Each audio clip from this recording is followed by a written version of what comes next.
So ARPA, I mentioned your name ARPA, right? And does anybody know what the Arpanet is? Anybody know what the Arpanet is? No? All right. It says, what is the Arpanet right here? I just looked it up. I'm not sure what source to use. Let's go back here and look at some of these pictures.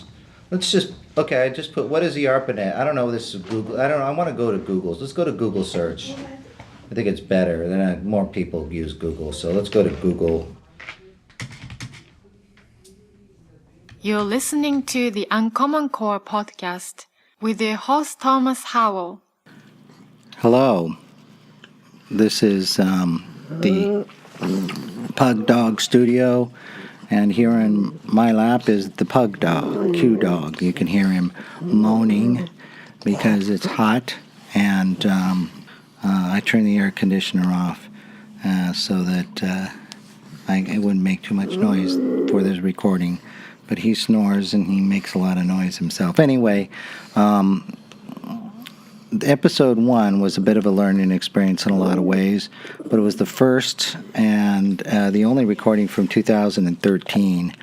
I have a lot of iPhone recordings from 2014, and I have one from 2015, which I used a recorder, so the sound quality is better. I also have one in 2016, and then the school closed down, so that's it. But this one here I decided to use because it was last year. This is June 2016. It was last year in 2015, right around the time of the first Republican debate, and we talked about that. I did let the students read through the articles, and I decided not to edit out, and so you can let me know what you think about that, whether you want the stuff edited more or you want to just hear it run right through. I am also running a Fund Anything campaign, so you can find that on the website. And the website is UnCommonCorePodcast.com. Now, there's an easier way you could get to it. Just do UCCPodcast.com. That's UCCPodcast.com. Just the letters UCC, Uniform Charlie, the word podcast.com. On there you can contact me. You could subscribe. You could also subscribe on Stitcher and on iTunes and a couple other ones out there.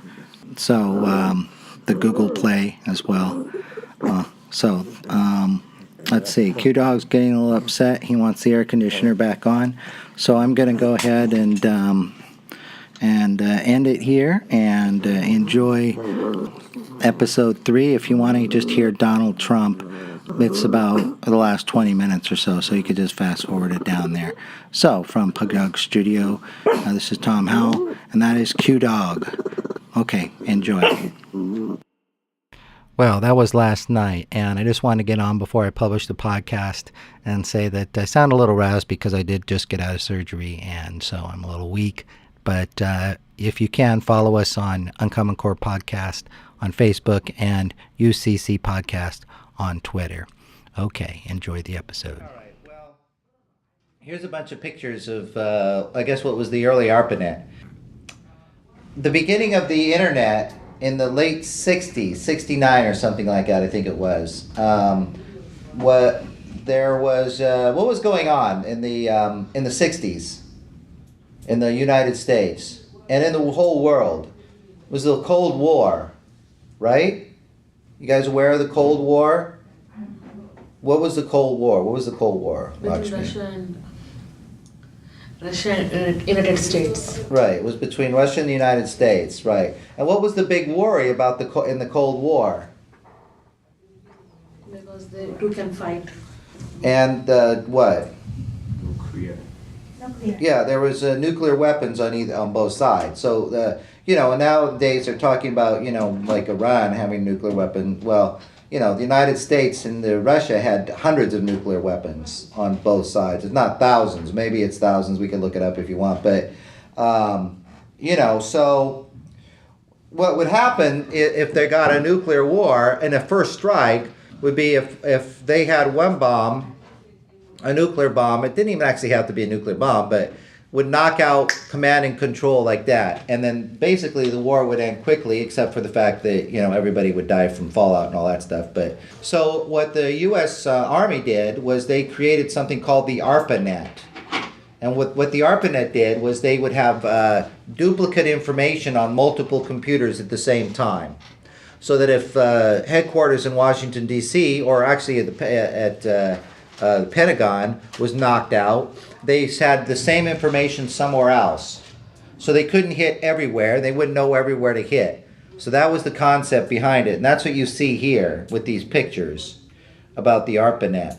And we could look at some videos but there's some pretty good things on, here's this thing called the history of the internet. Yeah, maybe we'll look at this one. There's a lot of different things you could look up on here. But basically that was the beginning of the internet, because it connected these different computers together, you know what I mean? And what was the next big step? So the basic internet structure was created by the U.S. military. Now, the convenient way of transferring information back and forth through HTTP was what they called, part was given credit for the World Wide Web, goes to Tim Berners-Lee in England, using one of Steve Jobs' next computers. So anyway, that's basically the thing. Let's see what they say here on, no, it probably doesn't work. Gives us a blank page. Let me go back and see if I can find a better video. Yeah, let's try this one. And the internet was born, the creation of the Arpanet. Let's see what this one says. It might be fun to have it doesn't. It says we need to substitute for the book. What? We have the ability to share information from computer to computer in order to speed up research, aid in communication, and allow for social networking, benefiting all of society. This was not always so. In 1969, a turning point in the fields of both computer science and communication was achieved when the Advanced Research Projects Agency, ARPA, a branch of the American military, created the Arpanet, a secure and fast working computer networking system to span large distances ranging from MIT in Massachusetts to UCLA in California. It used rented phone lines for conveying military intelligence. It also minimized the amount of computations for one computer to do by spreading the work over multiple stations. Without the introduction of the Arpanet, we would not have the internet or the web, and society would be a very different place. Okay, well that picks it up from what I said. So the military created it because of the Cold War, and then they used it to secure and to work more quickly with information. We could watch a couple more minutes. You guys recognize the music that they're using in this little slide? This is some kid made this on, I don't know, for high school or probably kindergarten or something. But what's that music? The Sputnik 1 satellite, the first object sent into orbit by humans, launched by the Soviet Union in 1957 during the height of the Cold War, created a turning point for the world. As a result, the American government, led by President Dwight D. Eisenhower, realized that the United States of America needed a branch of the military devoted specifically to developing new technologies for the protection of the United States. The Advanced Research Projects Agency, or ARPA, was born. One focus of ARPA was computers. Though used by the government for basic computations as early as 1939, by the 1960s, computers were still not able to communicate between each other, but as the years passed, they became more advanced. In 1961, scientist and engineer Leonard Kleinrock, a professor in the computer science department at UCLA, published a paper on his idea of packets, smaller fixed-length pieces of information. These pieces could be sent down different paths at different times, allowing larger pieces of information, such as documents and software, to be shared efficiently and safely, where it had not been done before. All right, boring. All right, so you guys want any more information? That's basically, I wanted you to know if you took a computer class, they would give you like these little pieces of information, about back in the old days. I mean, if you took a computer class, whatever, many years ago, they would you would always have to know about the history of the internet. Nowadays, I don't think they do that. I never knew that before. Yeah, they don't. You would have to sit in an entire, a semester worth of boring stuff.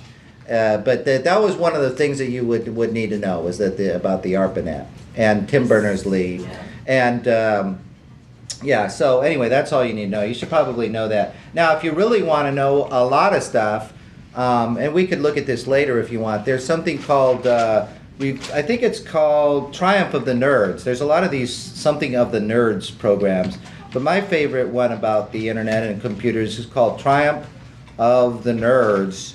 And this will tell you, this goes back and gives you what you would learn in a class.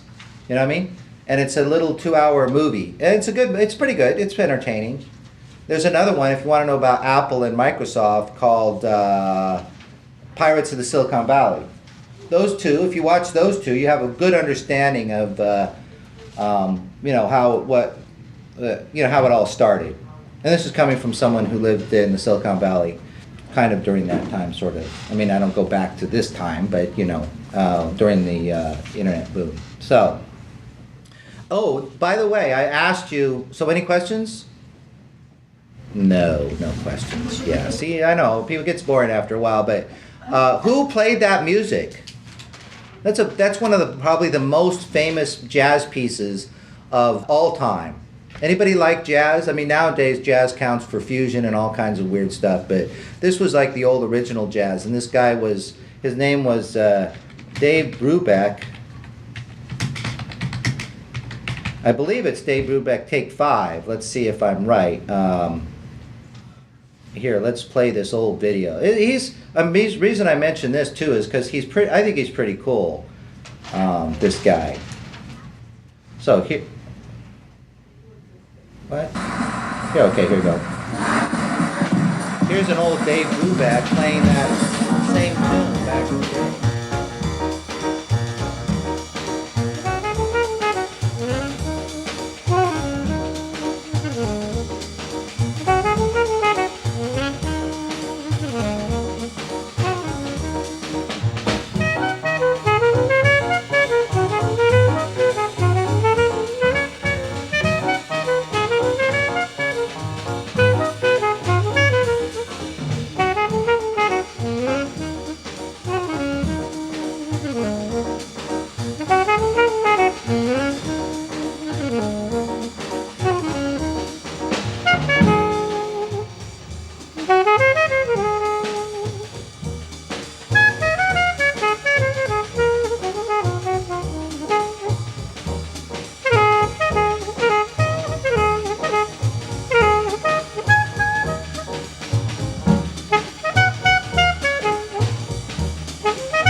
So that's anybody like that old jazz stuff? I mean, it's kind of hard to hate it, but people don't always enjoy listening to it that much, especially when you get into the weird stuff, some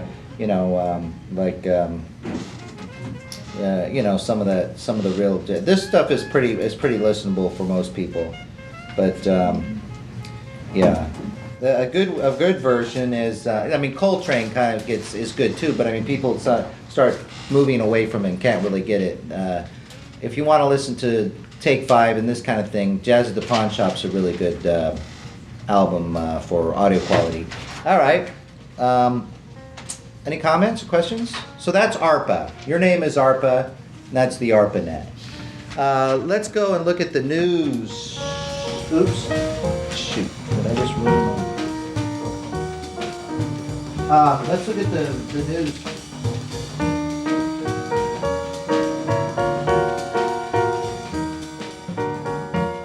The Batman died. Okay, go ahead. You're Batman. How many people are Batman fans? No? I mean, I'm not talking about... Frank Green. Yeah, I'm not talking about Frank Gifford either, but yeah, he also passed away. This is unfortunate. But anyway, Batman dies in a car wreck. Go read that one. A Maryland man famous for an online video where he was stopped by a police while wearing a Batman costume died after his customized Batmobile broke down along State Highway, police said yesterday. The man, 51-year-old Leonard Robinson, began wearing the suit for visits to children's hospitals, where he handed out knickknacks bearing the logo of the comic book hero. Maryland State Police said he was killed late Sunday night after his customized Lamborghini broke down on an interstate highway and was partially stopped in the passing lane. Robinson, who was not wearing his costume at that time, got out of the car and was checking the engine when another vehicle crashed into him, according to authorities. The driver of the other car, a 39-year-old man, was not injured during the crash and no charges were filed, police said. The spokeswoman for the state police said an investigation into the crash will take about 30 days. Robinson was pulled over in 2012 and became an internet sensation after video of the incident went viral. Right, okay, here's that video. Southbound 29 at Prelude, and again, no tags. It's just got the Batman seal on the vehicle. It's a black Lamborghini and a driver dressed as Batman.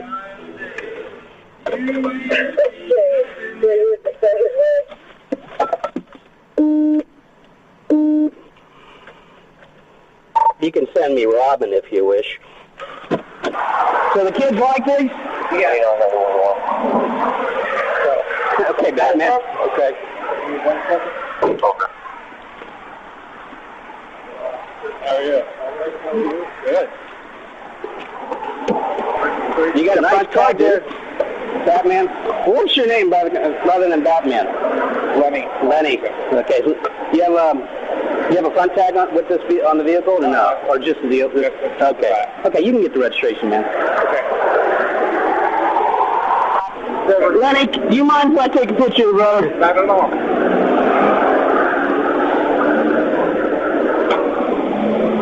Batman. Da da da da da da da da da. All right. Hold on, I gotta get. Well, you take care of yourself. Thank you. Take care of those kids down there, okay? Doing a good thing. It's just like I said, 2 quick. Yeah, hold on to that registration because, I don't know if this is your first time being pulled over, but that's what just attracted me. It wasn't necessarily your outfit. No. I haven't been pulled over before, but I had a flat tire on Halloween, and it was on 29 in Howard County. I was on my way to Washington National Hospital, and my tire blew out, and there's no spare for it. Yeah. And it's blown out. There's nothing I can do. So Howard County helped me out, but the next thing you know, it's all on Facebook and YouTube and ABC News. If you go to, you type in on the computer, police help Batman. Halloween on YouTube. Evidently. So you can see it's a convertible, and the back of the car, the engine is not in the front. The engine's in the back here, kind of mid. Anyway, it's back here to get to it, or maybe you go behind the seat. I don't know, but it's not in the front of the car. So the guy pulled out in the passing lane. He should have known better. I mean, you would think Batman would know, right? I mean, that's he got killed. Somebody was going from probably the main lane into the passing lane. They didn't see him there, or they didn't notice the fact that he was stopped. They thought it was, because sometimes when driving it's hard to tell if they're stopped or moving, and just smashed right into the back of him. But he died in the car that he loved, so doing the thing that he liked to do, I guess. So okay, so that's the thing, and there's the Lamborghini. The expensive car. I guess he owns a business.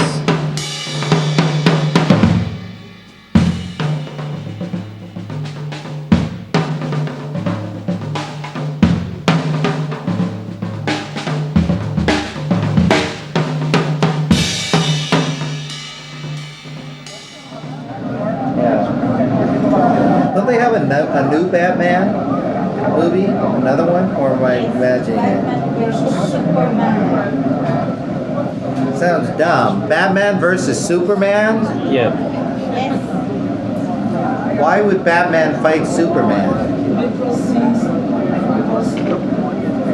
Because one of them got possessed by some evil. Huh? What? Love triangle. But they're both in love with the newspaper girl? With Wonder Woman. Superman doesn't like Wonder Woman types. He likes the nerdy types, huh? He what? Superman and Wonder Woman in the comics. Right? Oh, but I thought so he's playing the field then, Superman is, huh? I thought he liked that reporter girl. Anyway, talking about superheroes and comic book characters, let's read about the Donald.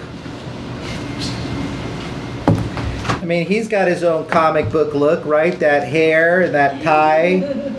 He looks like a comic book character. They don't have to do anything to him.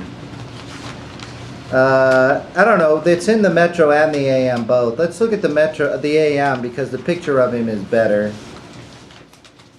He should just play a president in the movies instead of going out for real. Who wants to read? No, let's go ahead and take a break. When we come back, we'll read a little bit about the Donald and we'll look at what's going on in Boys.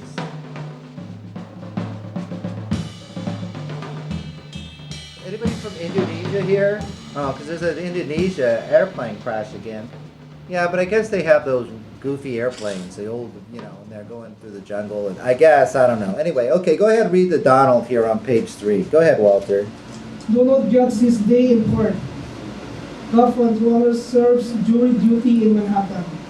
Donald Trump took a break from campaigning yesterday to perform a civic service, reporting for jury duty at Manhattan State Supreme Court and sitting patiently among other prospective jurors until he was dismissed at the end of the day.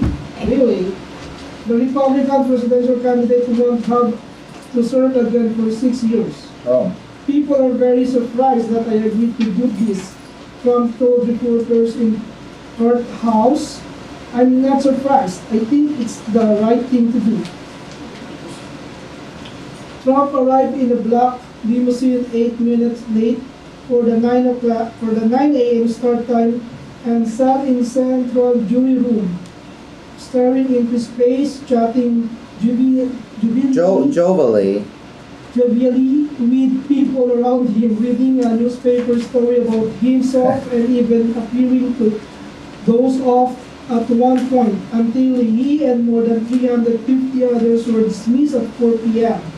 Trump said he had spent his 2-hour lunch break checking in on his 40 Wall Street property. August is a slow month for court cases, supervising jury clerk Arin Lacuenta. That sounds good. Said of the lack of need for jurors. The billionaire businessman kept a straight face as Lacuenta told those in the juror pool that they will receive $40 a day in pay and use the vending machines if they need a snack. Trump seemed to be in campaign mode as he worked through the crowd of fans and photographers packing the courthouse steps. He posed for selfies and autographed dollars, bills, books, and posters. The former reality TV star joined a line of celebrities who have reported for jury duty, including Madonna, Woody Allen, and Spike Lee yesterday. Saturday Night Live actor Bobby Moynihan was also in the court for jury duty. Trump boasted to reporters sitting around him that the media crowd marking his presence is larger than for other big names serving jury duty. It's the biggest they've seen ever, he said. I love records. He also bragged that he has gained 500,000 new Twitter followers in the past few weeks. Trump said a few tweets during jury duty about his newly announced immigration plan and his standing in the public polls. A Fox News poll yesterday showed him with 25% support, more than double the backing for runner-up Ben Carson. Some protesters heckled Trump outside court over his immigration proposal to deport the children of those in the U.S. illegally. Trump was accompanied in court only by the personal bodyguard and New York State Court Officers Association President Dennis Brick. The special response team of court officers deployed only for high-profile cases. Brick said health guard drunk. Frances Schumann, 60 of Greenwich Village, a teacher who also served jury duty yesterday, said she supports his Democratic rival Hillary Clinton, but was pleasantly surprised to see Trump. It was like sitting in detention and he didn't expect any special treatment, she said. He was more likable than I thought he'd be. Right. Okay. Well, what do you guys think about that? And the Trump still being at high percentage points in the Republican Party. What do you think? For me, it's like because it's like a movie. Yeah, it's like a TV show, right? Or a movie, yeah. Huh? It's a popularity thing. He's the most popular among them. He's very vocal. And then the fact that the media gives him a lot of coverage. The most funniest thing he told is building a wall with the Mexico money. Right. But what did you say? What's the last thing you said? I didn't catch that. What did you say? He's getting a lot of media coverage for free. That's why he's very. Oh, he's getting a lot of. Well, yeah. I mean, it's not his fault. I mean, the media follows him around because of the things he says. What did you say, Lakshmi? He says building a stupid thing. What one stupid thing he told is building a wall with Mexico's money. Yeah. He was supposed to build a wall.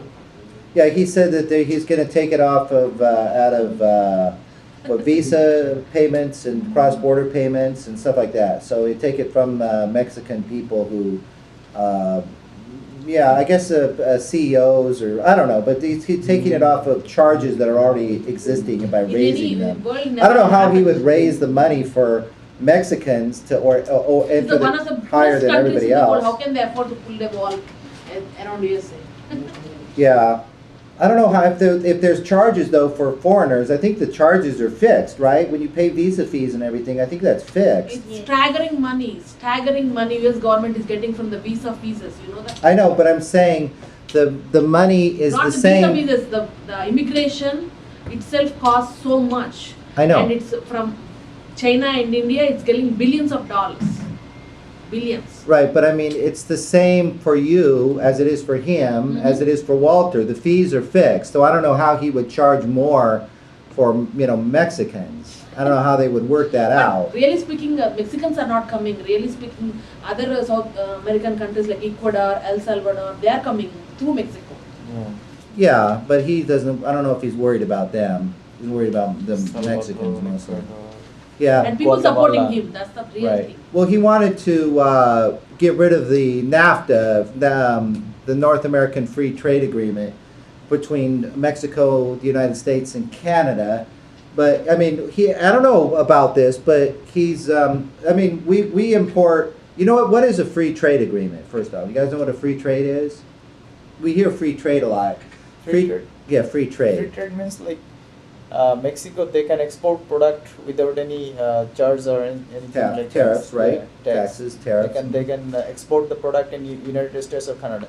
And something like United States can export their product to Mexico or Canada without tax. That's right. Something right. About Exactly. Canada. So, what is apart from tequila and Kahlua? What is does Mexico import anything important? And what is the U.S. export that's important to Mexico? Weapons. Okay, well I don't know about that. Maybe. Yeah, weapons. The main thing is But that. what is because I don't know. Trump says he gets his information from the TV and the media, which is why he's popular by people who also get their information probably from the TV and the media, not people who actually study it.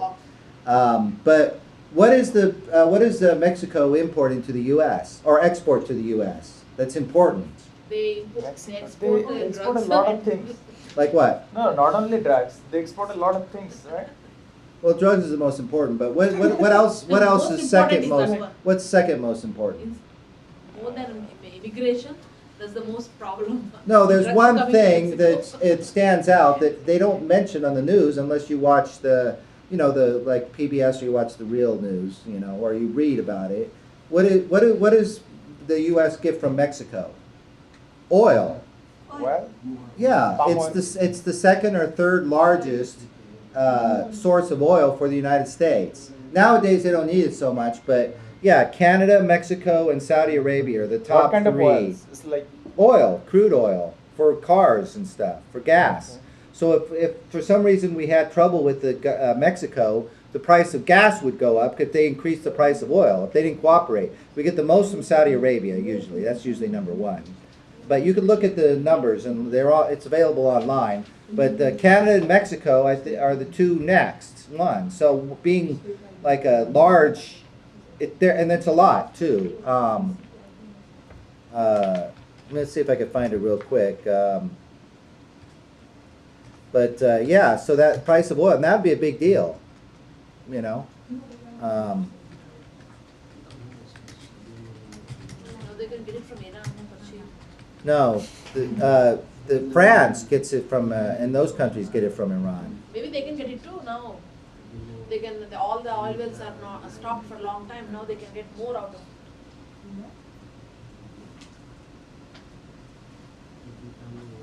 I just put U.S. imports. Because now the U.S. I think they may even export it. US imports by country. Yeah.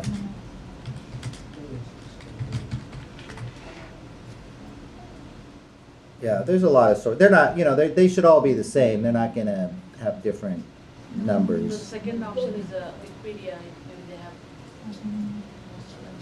Yeah.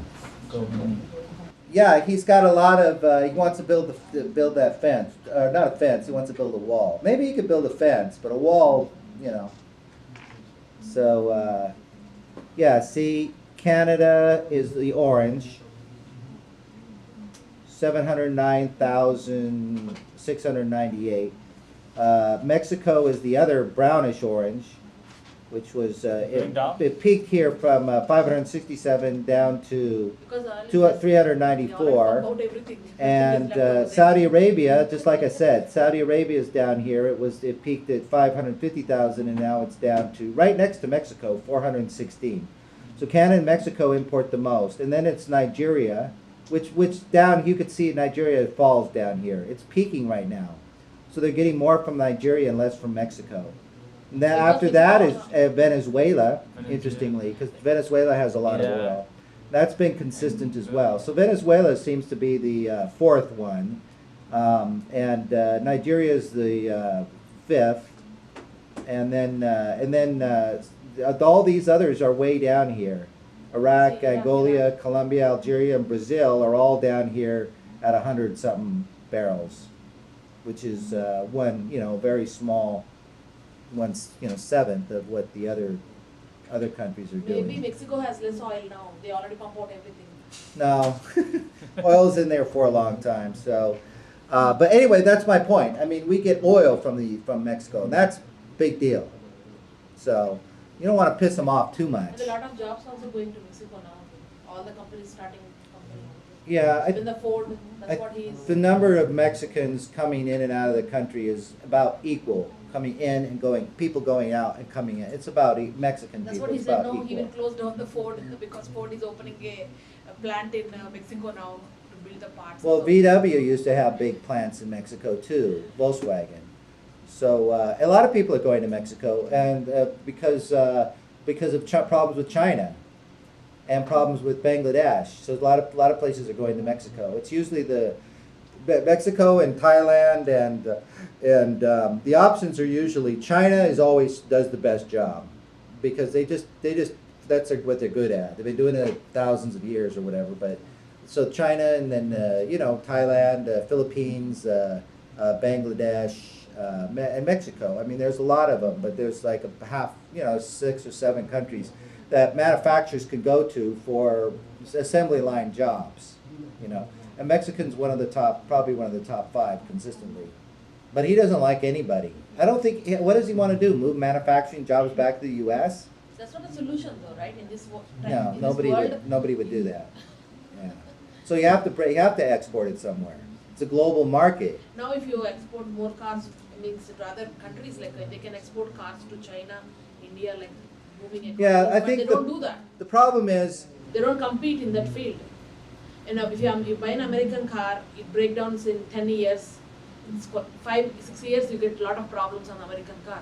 But Japanese cars last longer for 20 years, also on the street, right? They need to develop in that field. yeah, unless it's an electric car, unless it's a Elon Musk car, or whatever it is. That's why he's telling Japanese cars coming and bombarding US.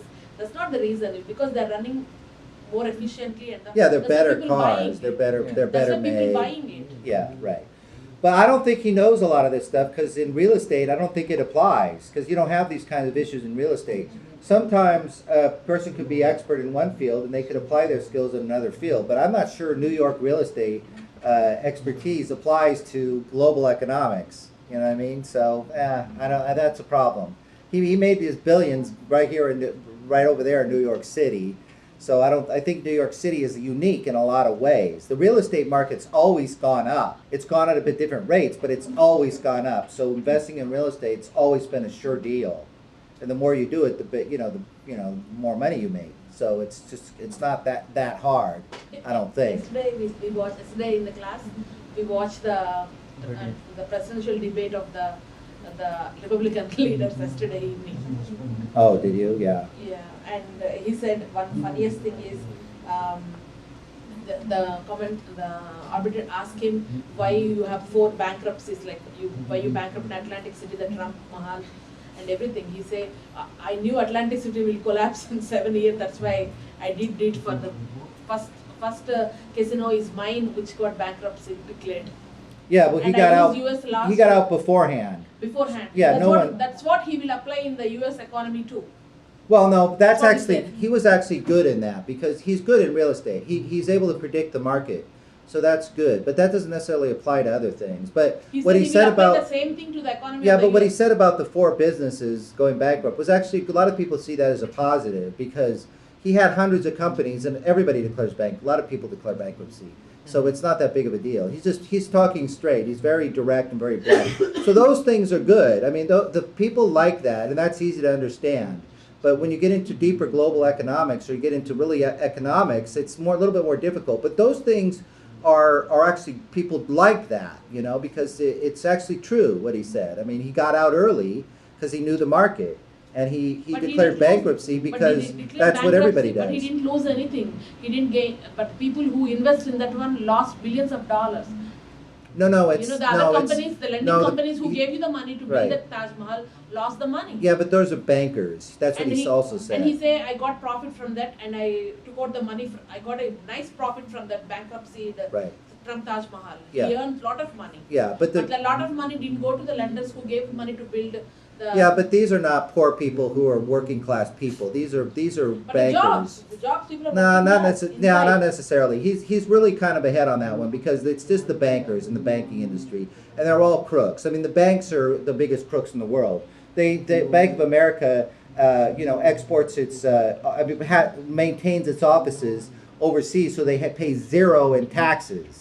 These are the people he's declaring bankruptcy again. So that we said, these are not like your best people in the world. And he's right on target with that stuff, So it's kind of like those people that lie sometimes, they tell the truth sometimes. You really have to know all the issues to know. And the issues he talks about are the ones, like he says, that are on TV that your average person is familiar with, without a lot of education or research. So that's why one of the reasons he's popular, because things like that make him popular because he's actually talking the truth. He's very blunt.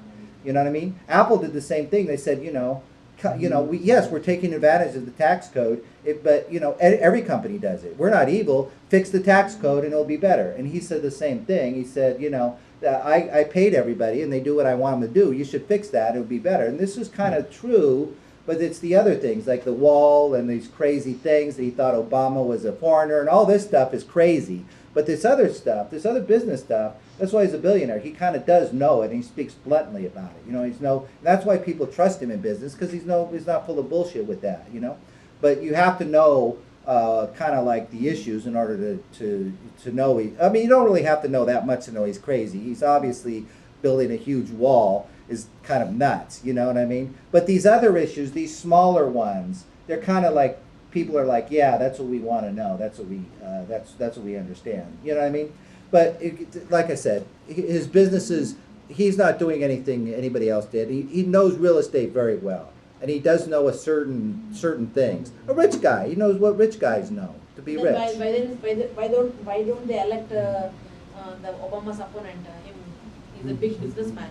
Why don't they elect him? Why did they elect Obama? Say that again. Last year elections, Obama's opposite, what's his name? I forgot. Well, he did run for president before, but he was doing. That's when we watched that Letterman video where he was talking his talk, and Letterman cut him down in front of everybody. I mean that you know what I mean. No one's done that. Letterman's not around to cut him down anymore now. So, but that was a specific point where he caught him, and he because he was exporting ties to be, made in China right after he trashed people exporting products to China be made, shows that he doesn't know what he's talking about on this. So it made him look a little stupid. Businessmen cannot run a country. What's that? Businessman cannot run a country. I don't know if that I don't know if that's 100% true, but it may be possible. But it's tough. But he's more.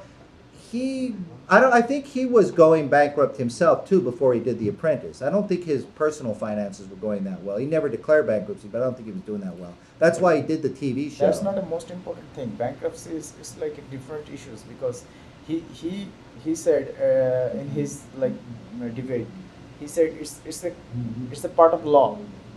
Like some use the law. I use the advantage of this law. It's like everybody else. Everybody has the right to do something like that. Yeah. And in fairness, he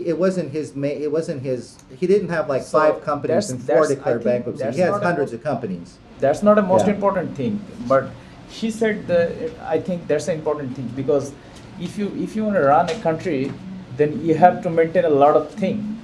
But when you run a business, when you run a specific field, you are running a business in a specific field. Like he's what I'm saying. He's very good businessman. Won't necessarily translate. But when you run a country, then you have to maintain a lot of things. Right. Well, you would have to look at the history. Politician, everywhere in the world, politicians, they have a lot of bad record. Right. And bad everywhere, any country. Yeah, but still they have some good quality politician. Because they know how to maintain people and how to motivate people. Yeah, but business people are always running for political office. I don't know if there's any out there that were good or not. But well, I don't know but they run a lot. But the woman who was working at eBay was running against Jerry Brown in California. I forgot her name, that blonde. But and she was winning for a while, but then Brown pulled ahead in the end and with some clever strategy, and won the California thing. But she did well. She did pretty good, and some of them do pretty good, because some people think that business people should run the country. Well, that's a common belief. Sometimes it could be, but most of the time it's failure. Most of the businessmen. Well, I don't know if that's true or not, but leaders supposed to be inspire people, do something good like by inspiring, not like dividing them, like.